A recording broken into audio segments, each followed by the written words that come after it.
according to our agenda, call to order.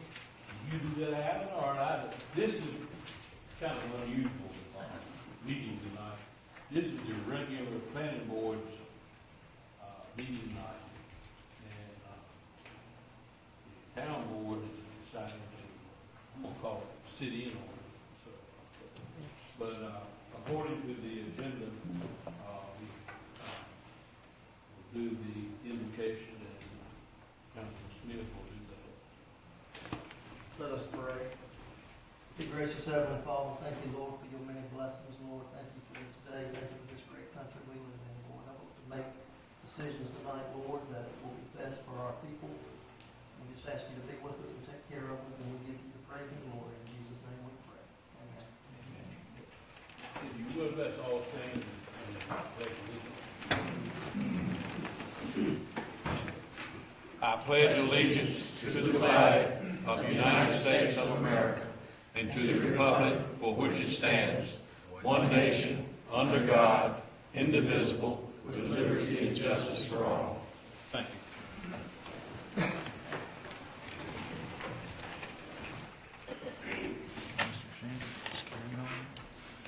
Alan, do we want to introduce everyone so we'll make sure we...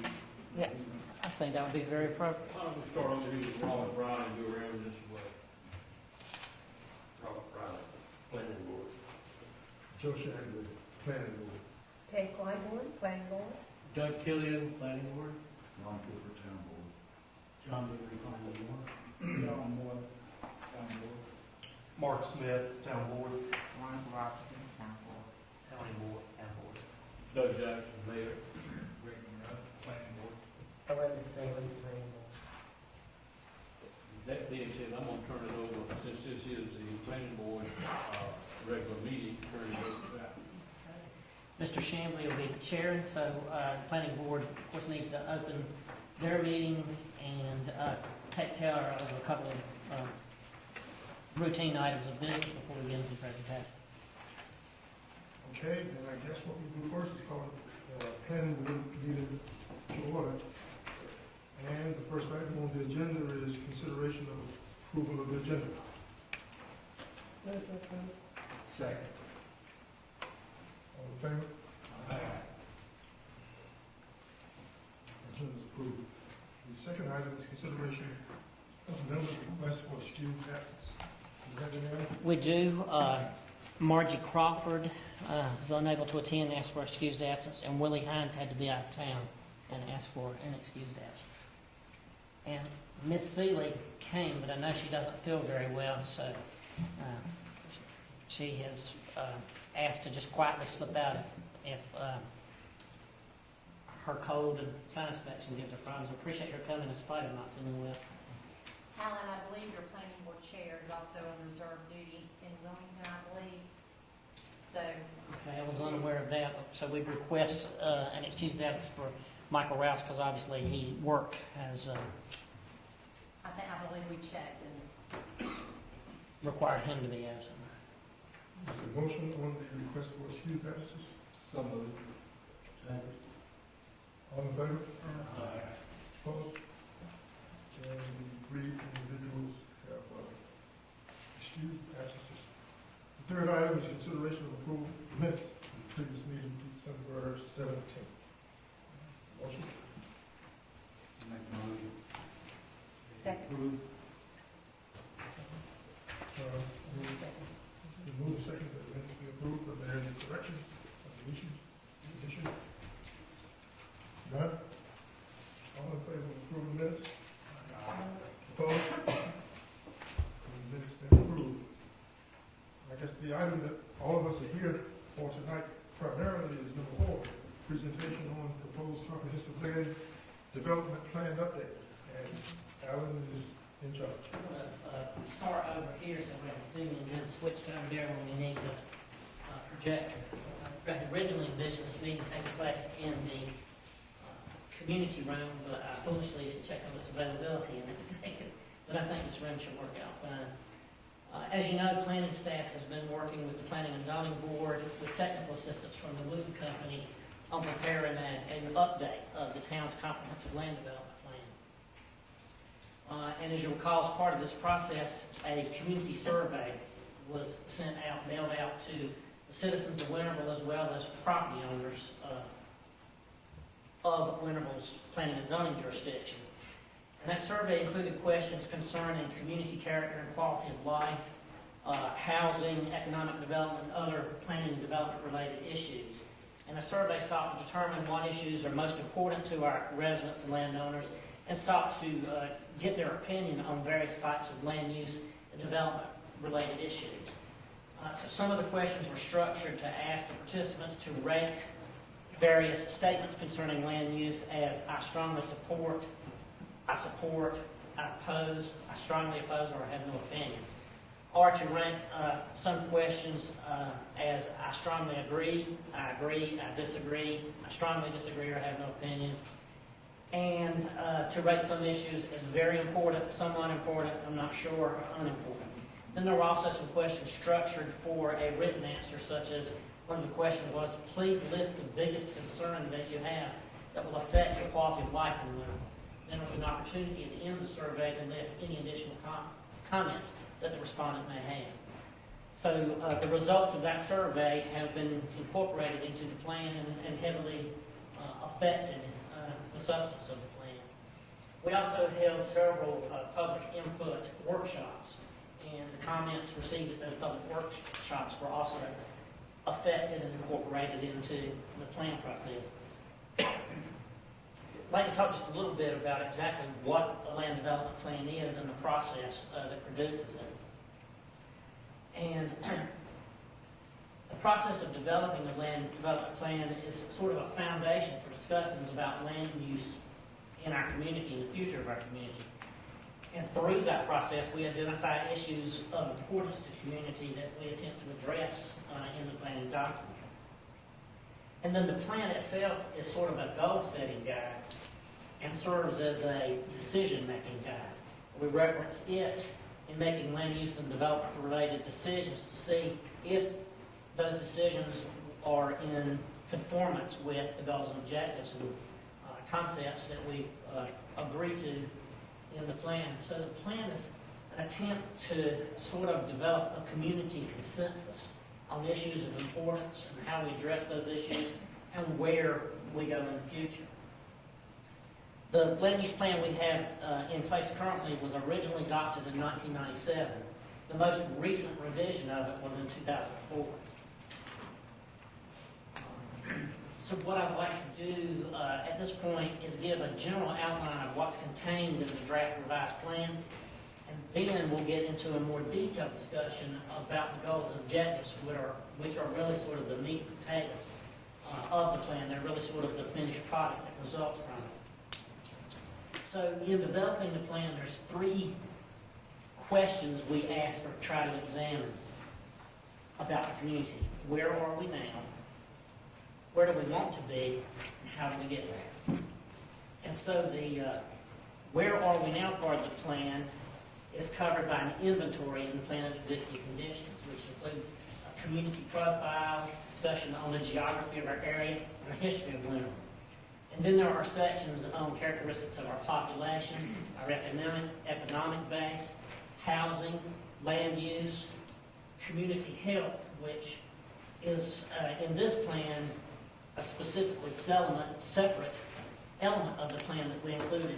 Community health has always been a consideration in the plan, but in this plan there's actually a separate section devoted to community health. And that's a result of our involvement in the Communities Putting Prevention to Work program and the grant funds that Pitt County received and allocated some to us for this purpose. The where do we want to be and how do we get there part is covered under the development of goals and objectives in the plan. I guess I need to switch to the PowerPoint at this point. And you have copies of what I'll be putting on the screen in front of your places.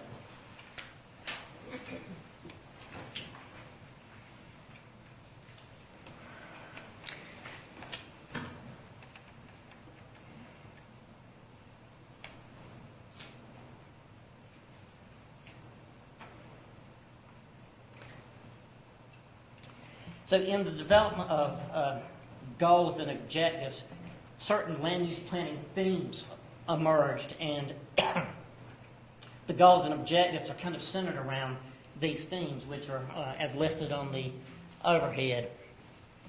Theme number 1, smooth land transitions. Where feasible and appropriate, provide a transition in land uses between more and less intensive land uses. And we've been practicing that, and it's reflected in our future land use map. Theme number 2, balanced and responsible planning. Provide balanced and responsible urban design, planning, and development while protecting the town's historical, cultural, and natural resources.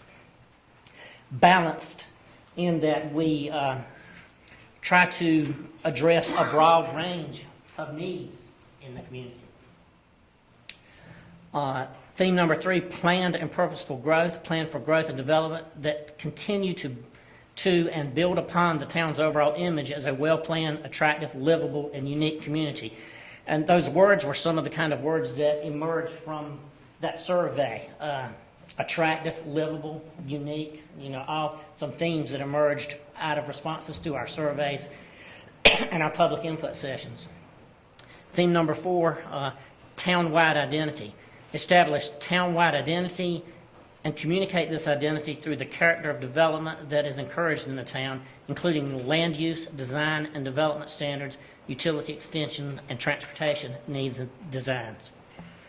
Theme number 5, place making. Set standards for development that fosters a sense of place by improving the character of the built environment, including visually appealing buildings, streetscapes, amenities, and public spaces. And those kind of things are being addressed to some extent by our architectural standards and some other improvements we've made in the zoning ordinance that we could continue to build upon.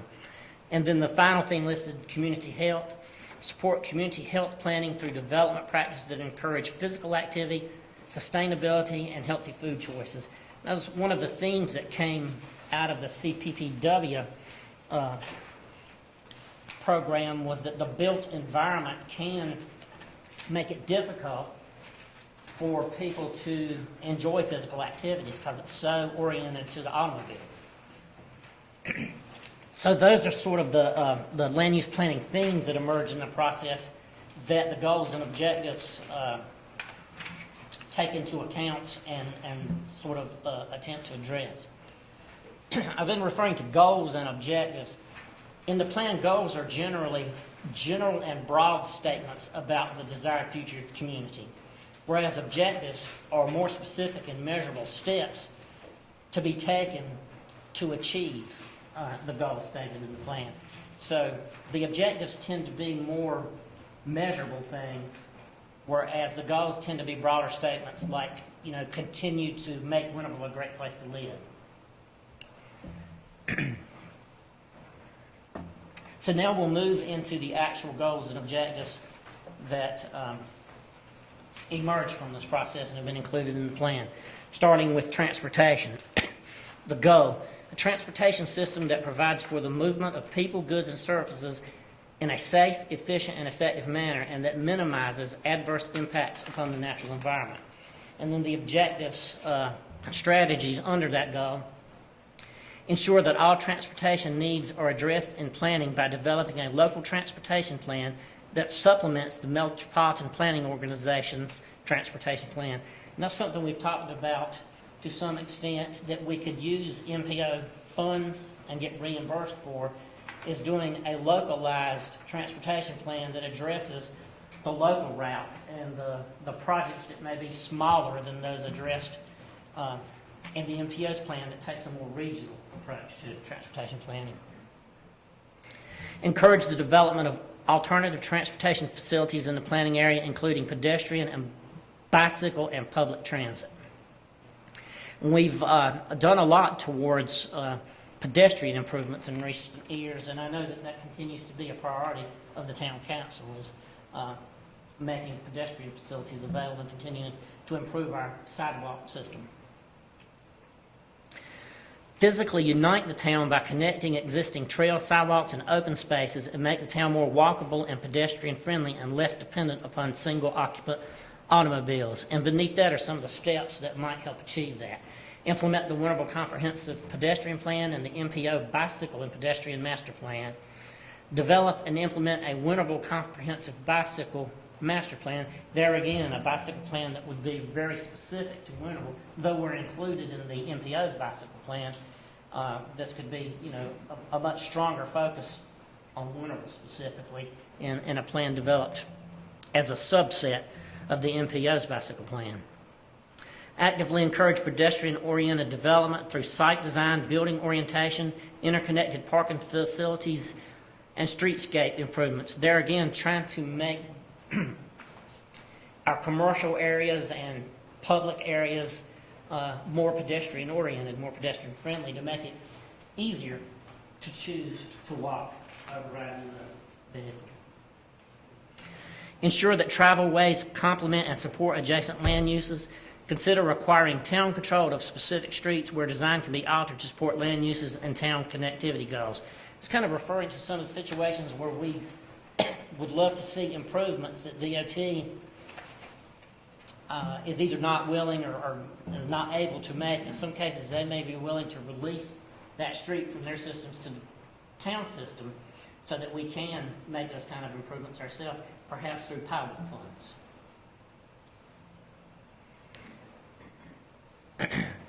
Ensure that commercial development incorporates strategically placed driveway access to reduce conflicts, provide for adequate on-site parking, and other design considerations. New large-scale commercial development should have limited driveway access to major thoroughfares and should provide cross-access easements and connect to all adjacent parking lots. As you know, one of the biggest problems you see on Greenville Boulevard, for example, is you're at one business and you want to go to the neighboring business, and the only way to do it is hop out onto the highway and then turn back in. So if we could encourage the interconnection of these areas, vehicular interconnection, and that's been done in Winterville on a voluntary basis in our newer commercial areas. But there could be ways that we could incentivize that to encourage more of that vehicular interconnectivity and pedestrian interconnectivity.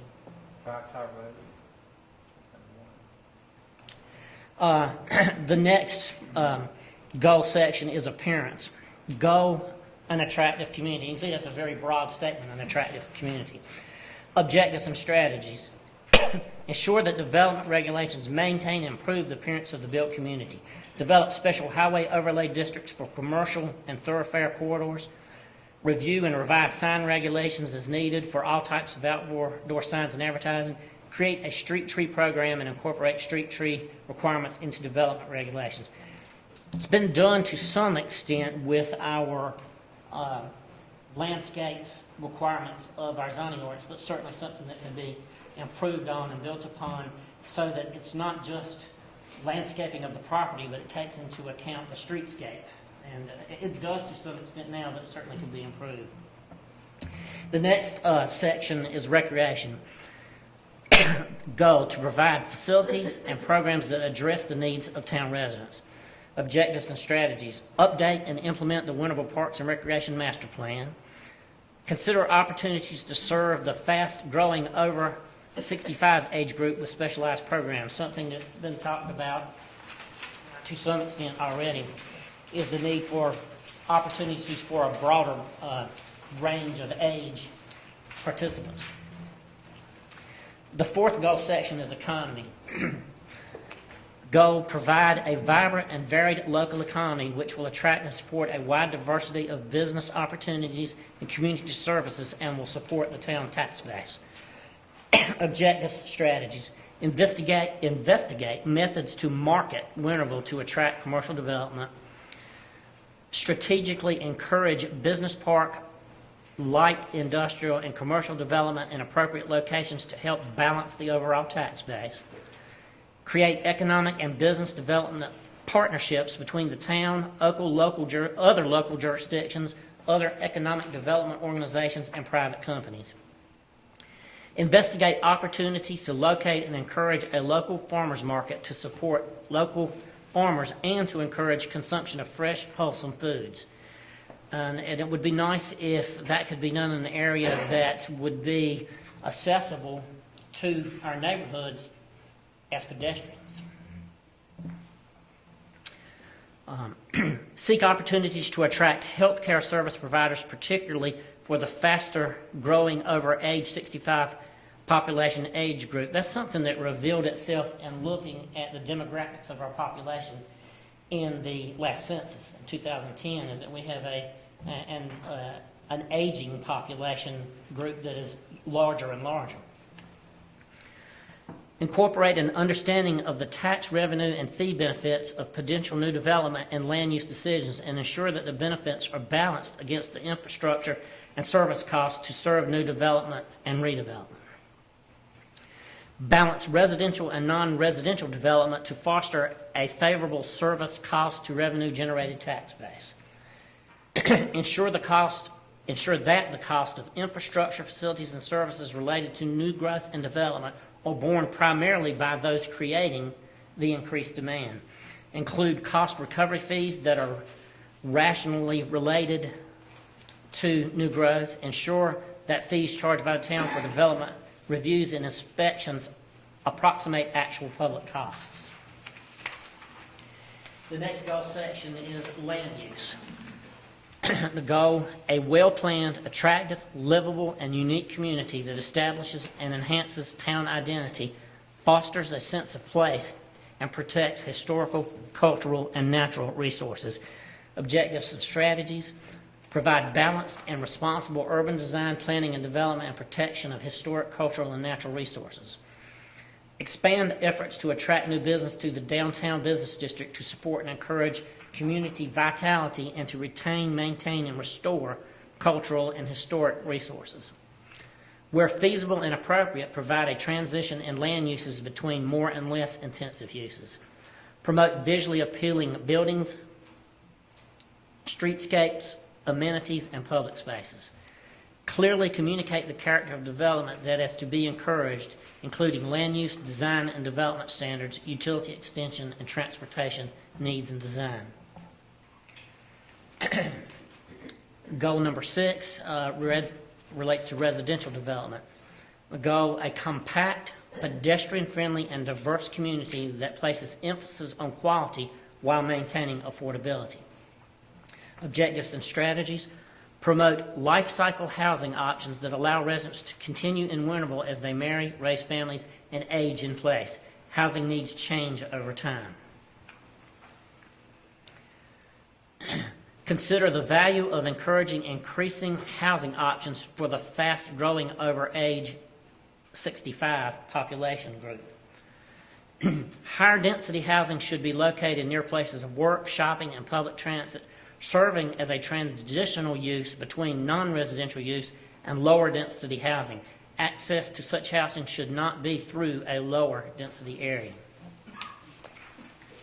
Review and revise as needed zoning ordinance requirements to ensure regulations allow the development of community gardens in residential areas. So that suggestion we might consider including community gardens as a permitted use in our residential zoning districts. And then the 7th goal section related to non-residential and commercial development. The goal, commercial development that is properly located, accessible, and attractive. Objective strategies: focus new commercial development in mixed-use centers instead of allowing development in a strip pattern. Ensure that new developments are accessible to pedestrians, bicyclists, and motorists, and ensure that new developments improve the appearance of the community. Any questions or discussion about those goals and objectives before we move to the next part?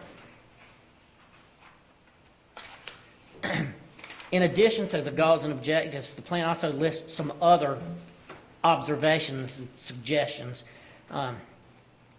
This part states, Town of Winterville and Pitt County have taken steps toward incorporating community health and food access into the land planning process. Sustainability in general urban design through form-based codes, water quality and stormwater management, and energy conservation and production are emerging issues that Winterville may wish to address. To address emerging issues, Winterville should consider combining zoning and subdivision regulations, stormwater management, erosion sedimentation control, as well as other development regulations into a unified development ordinance. Creating a unified development ordinance provides relevant regulations in one document, making coordination easier, which is something that Terry has already been advocating to us, that combining our development regulations into a unified development ordinance would streamline the process, probably make the regulations more understandable and easier to administer. Winterville should consider elements of a form-based code for specific areas of town. Form-based codes focus on the appearance of development as well as how new development blends in with surrounding environs. Some North Carolina towns have adopted form-based regulations for non-residential areas. Form-based is sort of like if it looks and acts a certain way, then it's treated. Like if a business looks and acts more like, let's say a retail business looks and acts more like office and institutional use, then maybe it would be subject to the kinds of requirements on an office and institutional use. Or even if something has a more residential character that's not residential, if it looks and acts like a residential, it may be permitted in a residential area. Sort of an emerging way of regulating land use. Energy conservation and production on a community scale can be considered by developing regulations that address the use of small-scale wind and solar energy panels. As these technologies become more affordable, use of alternative energy sources may become an issue in residential developments.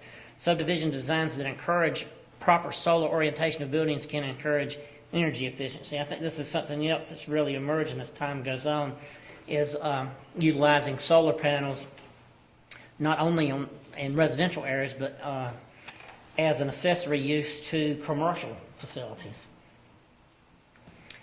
The next section talks about home occupations. Home occupations allow people to conduct business in a home environment where the business use is not incompatible with residential uses. In many cases, there is no real difference between conducting a home occupation and telecommunicating. Winterville allows home businesses that meet the following requirements without a conditional use permit. The incidental use of any dwelling by the occupants for the purpose of receiving or transmitting messages by mail, record of bookkeeping, filing, address listing for applicable privilege license or tax identification, and other similar activities which do not involve the on-site sale, delivery, distribution, reception, storage, or manufacture of goods, products, or services shall not constitute a home occupation for the purposes of regulation under this ordinance. Other types of home occupations may be permitted after securing a conditional use permit.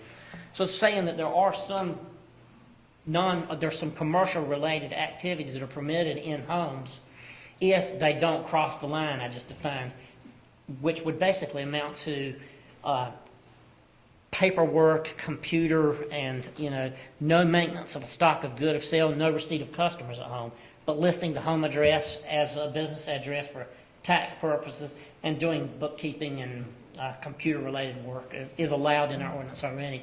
And then there are certain types of home occupations the applicant has to apply to the Board of Adjustment for and meet certain specific standards before they can receive a conditional use permit.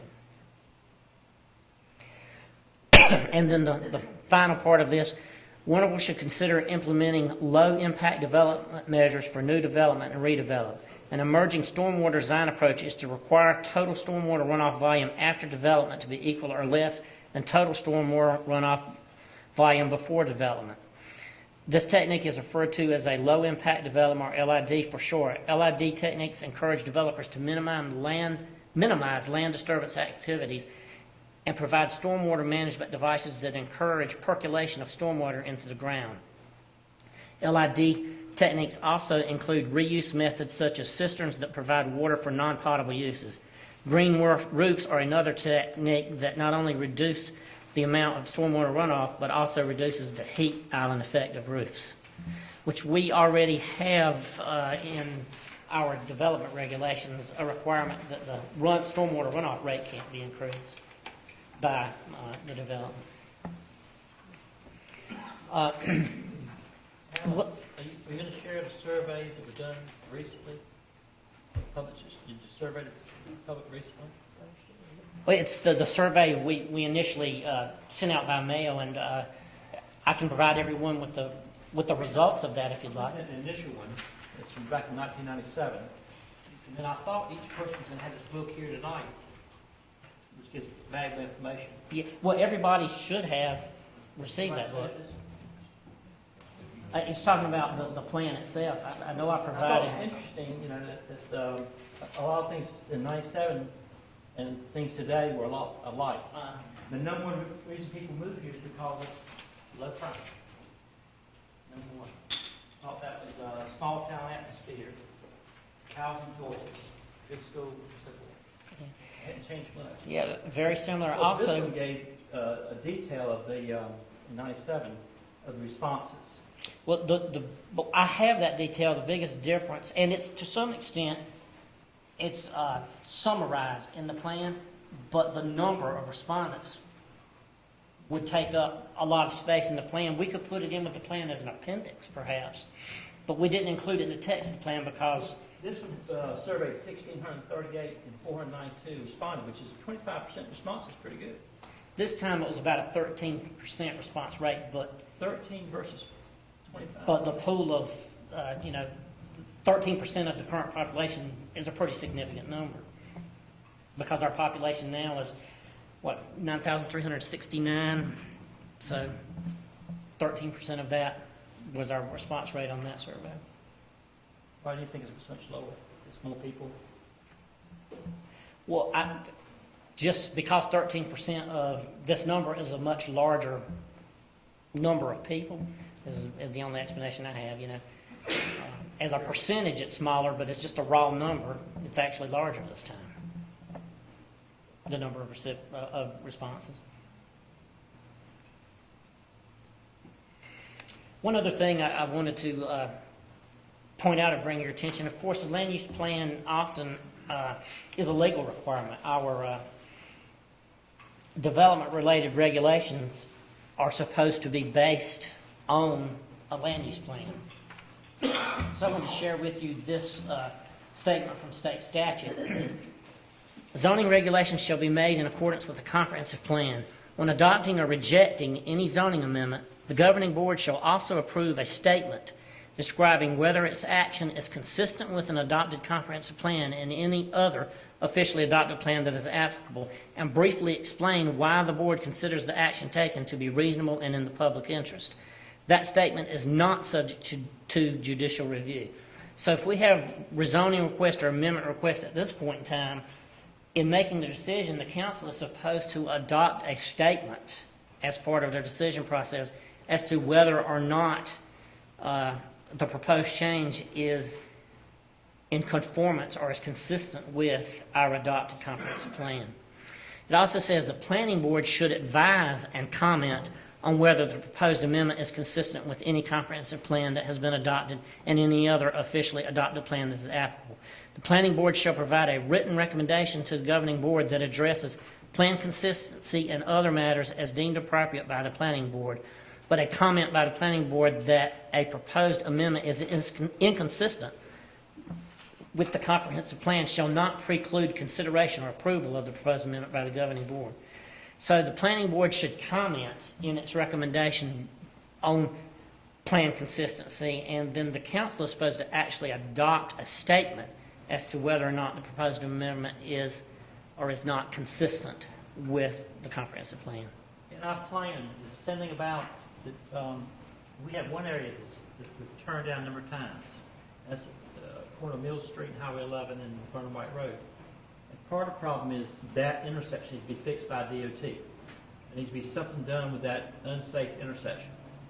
And is there any way we can force DOT to fix that intersection by using the laws against them? I don't know if there's a way to actually That force it, but It's fiasco. It's a major problem. We've turned down that zoning over and over again. We have a apartment complex that's sitting there, bringing in no money, no people living there. Just like DOT would. DOT is on the other side of the road. going to do some work on the other side where the state employees credit union is. Terrible. Put a turning lane so you can turn Right. ahead. But that light gets jammed so many times. I've said that many times, the light never changes. 3 or 4 cycles I've said that, so I make a right turn instead, across it. I think we have something in place now that could aid in a solution for that intersection, and that's the fact that Railroad Street has now been realigned with Beacon Drive, makes it a safer intersection. Beacon Drive is now an alternative to using that intersection that, now that we have that realignment made, is a safer intersection, and that should offer another route. And, you know, one thing that could be considered perhaps is that Vernon White Road not connect with Mill, and that you have, that sounds drastic, but it may be a way to address that stacking under the light of folks that are turning left and then turning left again on the Vernon White Road. I certainly hope that it presents some opportunities for a solution that weren't there before. And maybe we should communicate with them, with DOT, that now would be a good time to re-examine that. Intersection, what can be done to improve it. Not just the turn lane, which is very simple for them to do that. It'd be part of the developers. So, I mean, there's a lot of space between that stoplight and that fence. It's not used. A lot of green area. Why don't you just make the road straight across? It's pretty simple.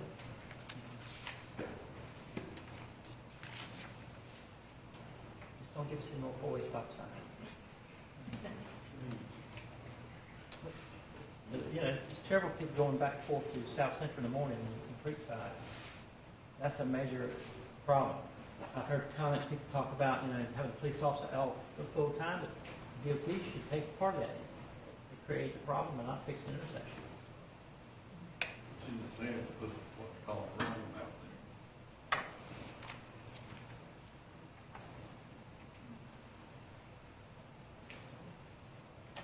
One other part of the plan that I need to make mention of are the maps that are included, or that will be included in the document. One of which is simply our city limits and ETJ, which is the jurisdiction that this plan covers. So if it's colored on the map, yellow or blue, it's subject to this land use plan. It's subject to Winterville's Planning and Regulation of Development Authority. Another map we've developed is a current land use map. This one is extremely detailed. For the residential areas, it not only identifies the type of residential, but whether the lot is built on or is vacant, which certainly will change over time. And you gave us a snapshot of development at that point in time, so it's really detailed existing land use map. And what we do from time to time, since this lives in our computer, we go and change and update it, and we can answer questions like how many vacant lots zoned this way are available on our computer really quickly by doing that. And then probably the most important map is our future land use map. This is the existing one. I think after this plan is adopted, the next thing we should start looking at is whether or not a future land use map needs revising and updating. And we would do that with an eye to the goals and objectives that we've agreed to with this plan. And so after completing this process, I'd like to move with the Planning and Zoning Board into a process of examining our future land use map and work towards an update, if appropriate, of the mapping element of this. This is what we look to first when we're considering zoning amendments. It's the first indicator of does that amendment fit with our vision for Winterville. And it's not the only indicator, but it is a good indicator of what land use we vision as appropriate for the undeveloped properties.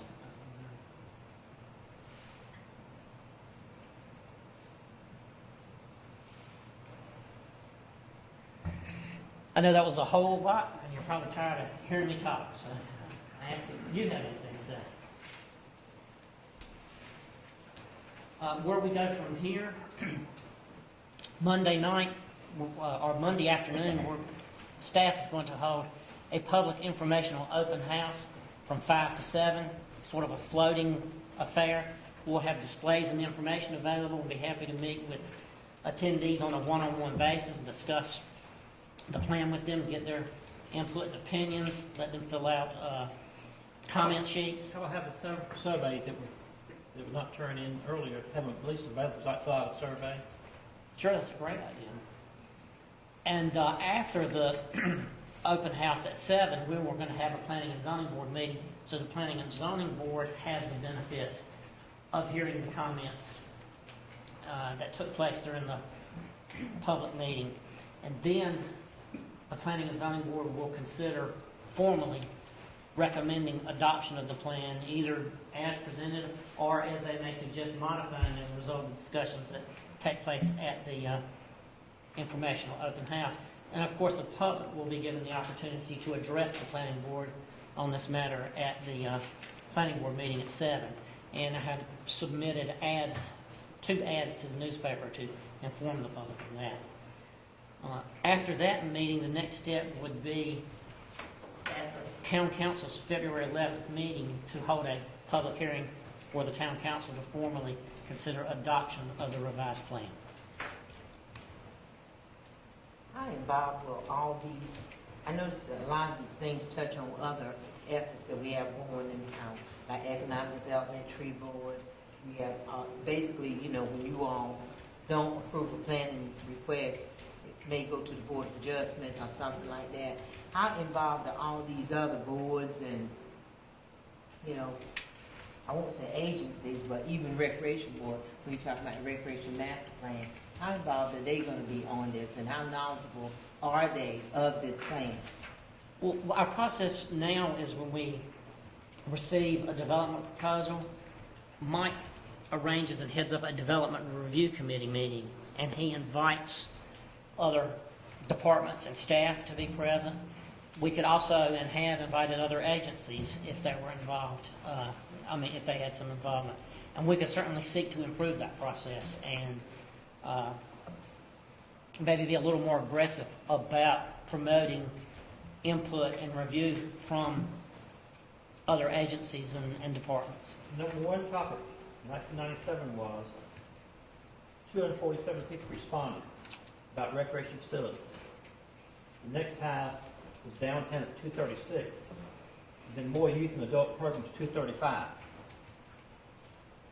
Downtown and recreation facilities. And then at 234, improved street network. Street lighting. I know with the Planning and Zoning Board, we took the results of the latest survey and went over them in meetings and discussed them. And if I failed to do that with the council, I apologize. But I can make the results of those surveys available to you. I tried to do a table that gives you a quick answer to, you know, how did the public respond to this question, these questions. This one did not have numbers. It gave a little graph. Right. You can see it exactly, but it's pretty close to it, though. Pretty close. One thing we did notice, though, I guess from just experience here, you begin to learn what the public's attitude is, because the answers to the survey closely reflected what we expected them to be. I can't say there was no surprises, but there was not a lot of surprises. The answers were, and I think that's from having public hearings and interacting with the public a lot. You begin to know what our citizens consider most important. But as a follow-up to the question I had, I would like to see each one of these boards, you know, really realize what their stake is in our plan, that how they tie into the planning program. Because, you know, to say town planning, that's one thing, but these goals tie into so many other areas that we have. I know someone was talking to me about the tree board. They feel like they have nothing to do. When do we meet? You know, this gives them something to do, to tie into that. Of course, we just talked about recreation, and, you know, of course, economic development ties into this. You're doing cemetery beautification. That would tie into community beauty, you know, too. But we don't have all those folks here. You know, we don't have all, you know, those groups here.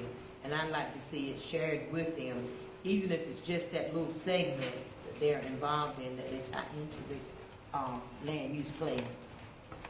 The trees look nice along Highway 11. It'd be nice if they were along Mill Street. coming in. I think something we could do, and I like your comments. Maybe I should communicate with some of the other staff that is involved with some of these other boards and organize a meeting of these groups and sit down and discuss these issues with them, and maybe we can arrange a process that keeps them in the loop, that keeps them informed, and gives them full opportunity to be a part of the process.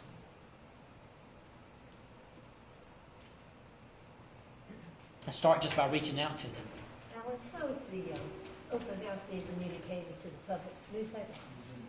It's newspaper as well as the newsletter, Okay. and then posters around the town hall. I don't know how much attention they get, but definitely newspaper ads and newsletter. And our website. Yeah, it's on the website too, isn't it? Yeah. So tonight's meeting was too.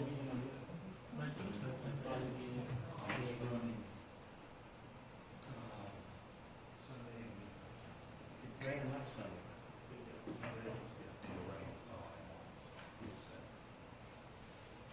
And we did it as a block ad, Yeah. didn't hide it away in the I'm saying,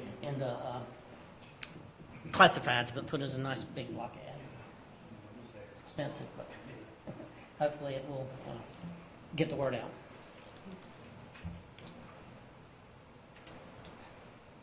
Certainly appreciate your patience and attention.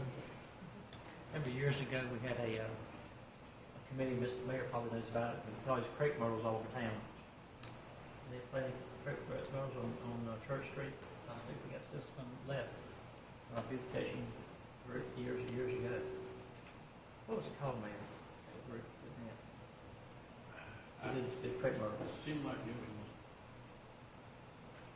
an offshoot or maybe part of the tree board.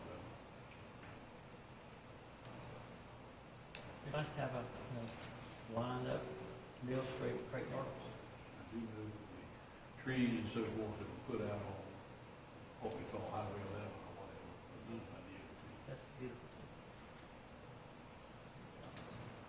When the tree board was more active, we were really getting into that kind of thing, but we've kind of got dormant now.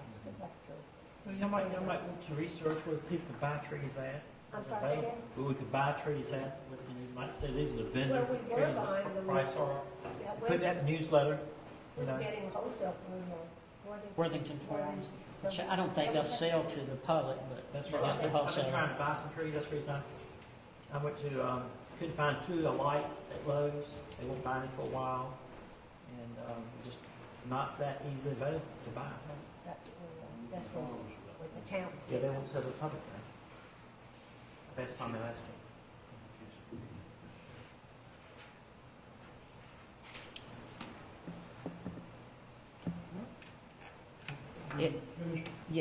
If there's nothing further, my suggestion for protocol would be the Planning and Zoning Board to, excuse me, adjourn their meeting, and then the council adjourn their meeting. Does the planning board need to adopt this? That will be considered Monday. After our open house Monday, the Planning and Zoning Board will have a meeting. After hearing from the public, then they'll consider a formal recommendation for adoption. I like my comment before they adjourn. Mr. Brown, you're one of the few left from 15 years ago. Congratulations. And I looked at the town board, 5 of 7 on the board, and the town managers and so forth are dead. Only 2 left. Scares you. That's the sheriff that told me. Trying to bring they're alive, but they're not on the board. Of that board of 97, only 2 are alive. Two are alive, they're not on the board. And 5 were 5. They're not on the board. Well, not to be morbid, but the plaque in the entranceway, and you realize that everybody on that On the wall over dedication there, plaque is Mr. gone. The plaque in the entranceway of this building, the dedication of That it. part of the building. Right. Yeah, I'm sorry. Okay. The original part of it. All those people are gone. On that board. The other board. Right. And that one 15 years ago? There's one more item on the agenda before we move for adjournment, and that is other business. Is there any other business for the planning board? Now, is there a motion to adjourn? Second, move to second, that the planning board meeting be adjourned. All in favor? Opposed? Planning board meeting has been adjourned, Mr. Mayor. Well, according to our county manager, we really have no agenda. Do I hear a motion that the council board adjourn? All in favor, say aye. Aye. Opposed? Motion carried. But you could get Mr. Shambly and that's one of the reasons you have vice. I have your fill matter. There's also some crud going around in it. Well. I have it on my computer. Feel better soon. Or he just emailed me that. Okay. Drive. You said it's now aligned with what? Railroad. Terry. How familiar are with Yeah, get that area? everybody. When Beacon Drive is built right beside the railroad track where it intersects, Vernon White, they would not let them